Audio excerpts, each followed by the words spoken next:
Alright, ladies and gentlemen, Fab's in the house. And today I've got the Rike Knives District 9 here with me. And as usual, we're gonna analyze the look, the sound, and the feel of this guy. First of all, let's just do a quick size comparison. This is up against another Russian, Canadian designed, Custom Knife Factory Snafu 2.0. Another Russian right over here, Cultrotex Farn 3. And let's do another Russian, because I've got a beautiful Shirogorov Hati right there, and more classic stuff. This is a large Sebenza 21, so you can see a little bit bigger than the Sebenza. And let's do a pretty cool Schmock custom that a bud just sent in to check out. And let's also do classic paramilitary 3 from Spyderco, just because I got a pretty cool clip in.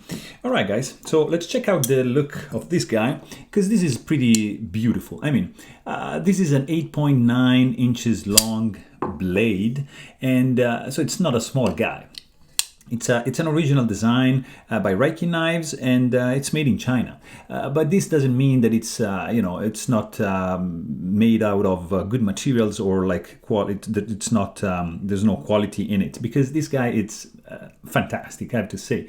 The lines are just insane. You see, this is like a topographic kind of look, with these milled grooves like in different layers. You know, around the pivot you've got these rounded lines, and then straight to confer a pretty futuristic look overall. Machining is done like nicely. It's beautiful. It has a very subtle stonewash finish, which along the edges darkens out to create an even more 3D like effect. I really love this one. It's like something that Geiger would be proud of. It's a design straight out of the future, and I love it. It's beautiful. Like the machining that went into these scales, it's incredible. The scales are titanium, and they have been milled out on the inside, so they are skeletonized to reduce weight. And you can see there's chamfering going on all around the edges, even on the inside. Like here, they milled out, they chamfered all these edges, so nothing is going to be sharp. So beautiful job. You've got a little bit of jimping going on over here, and a tad just in the back spacer over here, which by the way has a lanyard hole built in. Of course, this is also like a machined titanium back spacer. Very, very nice design. You've got you don't really have like a lock release relief. You see, you have this just two milled out areas just to allocate a little bit your thumb, like if you just put it there like sideways to release the lock bar. So it's not like there's not like much room, but you're still gonna be able to unlock the blade. They added also like a stainless steel lock face insert, which is acting also as a lock bar stabilizer in order to prevent you from overextending the lock bar. So very, very nice addition right there.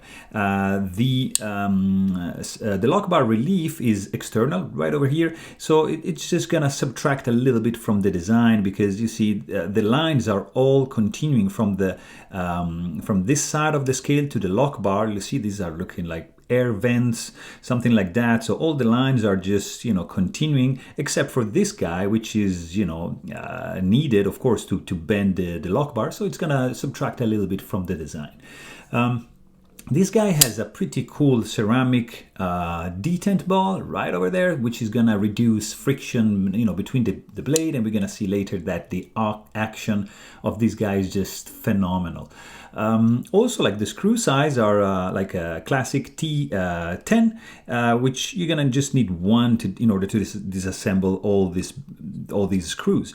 Disassembling is not that difficult, but just bear in mind that the bearings are loose. So in this case, this is running on multi-row ball bearings, which are caged in a disc, but they are loose, And Rike is it's pretty fantastic. They even include like an option when they ship the knife with a pack of hardware, which includes the single row bearing. So you can choose if you want a pretty fast action or just a fast action. And they also include like another set of spare hardware screws and pivot, which are bronze anodized. So these are titanium. They include like another set of titanium screws, bronze anodized, included in the price, which is around $350. So that's just fantastic. Overall,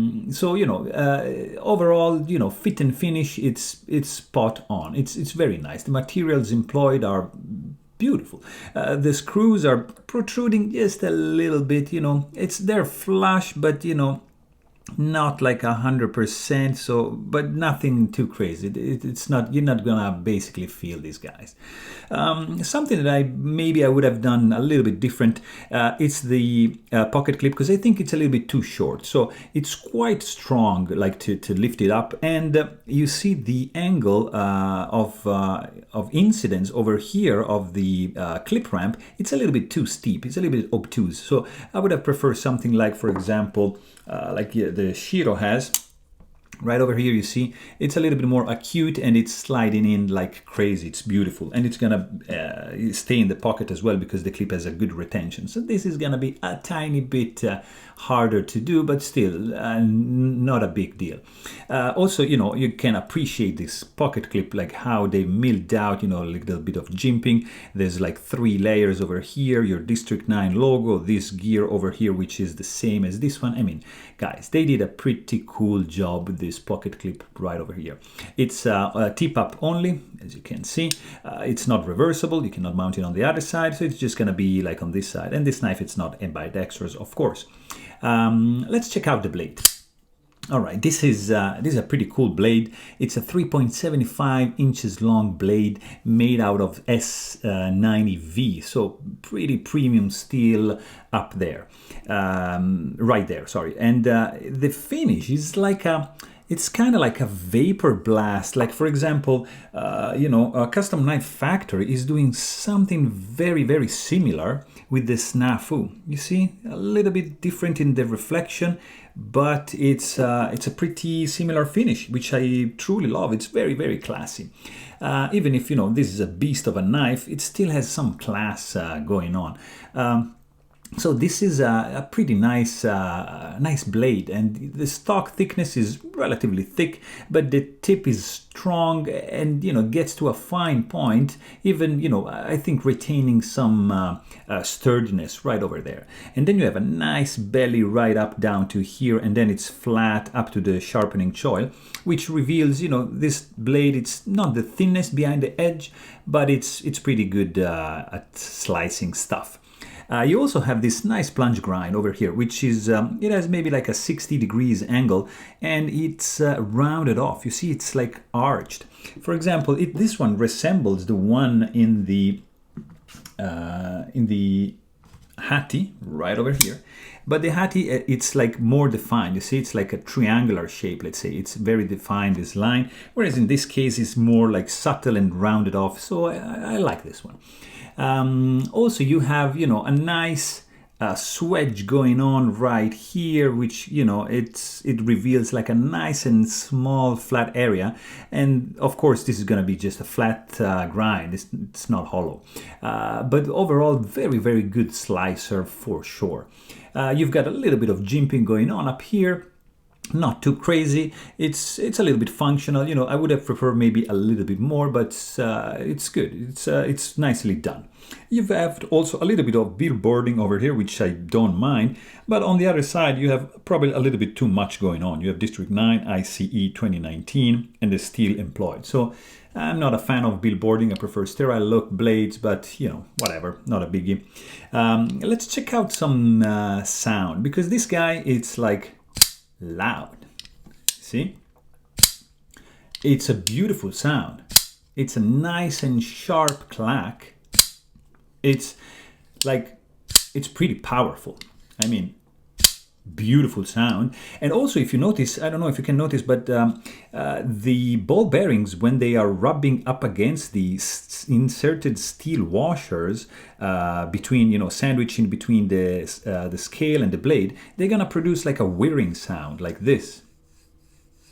And when you deploy the blade, you have a little bit of whoosh, like right before the blade, the tang of the blade hits the stop pin right here. So it's a nice little touch. I really like this one. When you close the knife, you're gonna hear a nice and sweet like clink. You know, very, very different than this clack over here. It's subtle, it's nice. I appreciate this one. I like when there's a contrast, you know, between the opening whack and the closing clink. Very, very nice.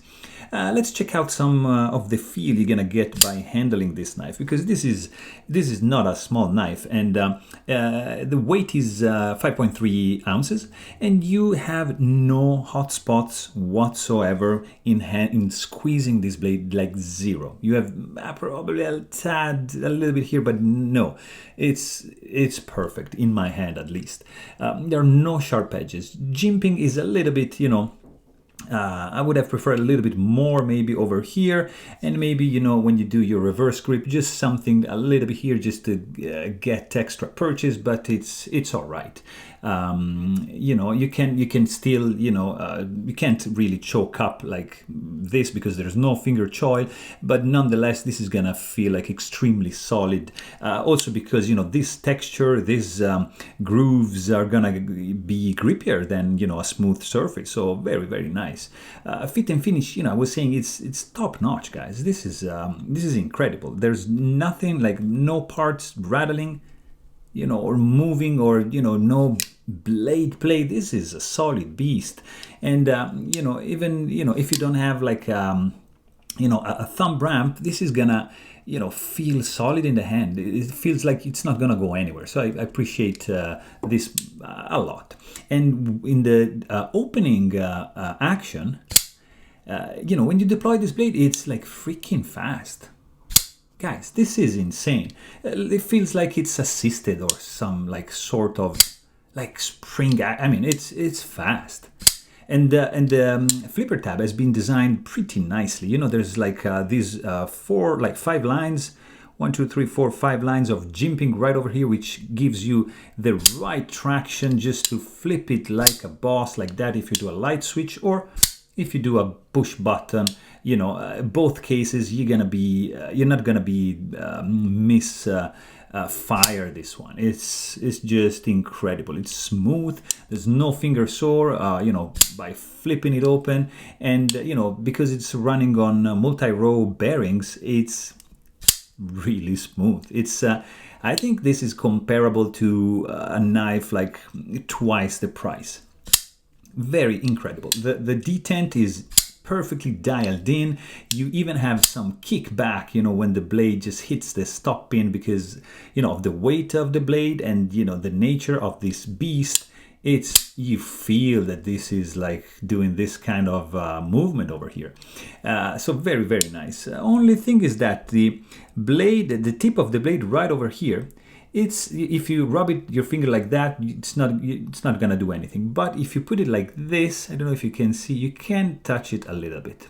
So that's a little bit my only gripe, together with the pocket clip being a little bit too hard, so too much spring tension right over there. But beside that, nothing. I mean, the action, it's insane.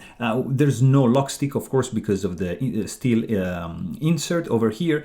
The lock release, you know, you have to just jam your thumb a little bit like that. There's no detent ball ramp, so you're gonna have this, you know, hard step over here, but it's like free falling. You see, it's just free falling, and as soon as you rotate the handle, this blade wants to fall shut. Look at this. Guys, this is smooth as butter, and this action is it's typical of a much more expensive knife, not $350. you know, the guillotine effect, it's smooth. You just don't need to wiggle anything to get the blade back into the closed position. Very, very nice. You have just a tiny bit of detent suction right over here, but overall, guys, this is just a phenomenal knife for the price. So there you have it. Hope you guys enjoyed this video. Thanks for watching and stay tuned.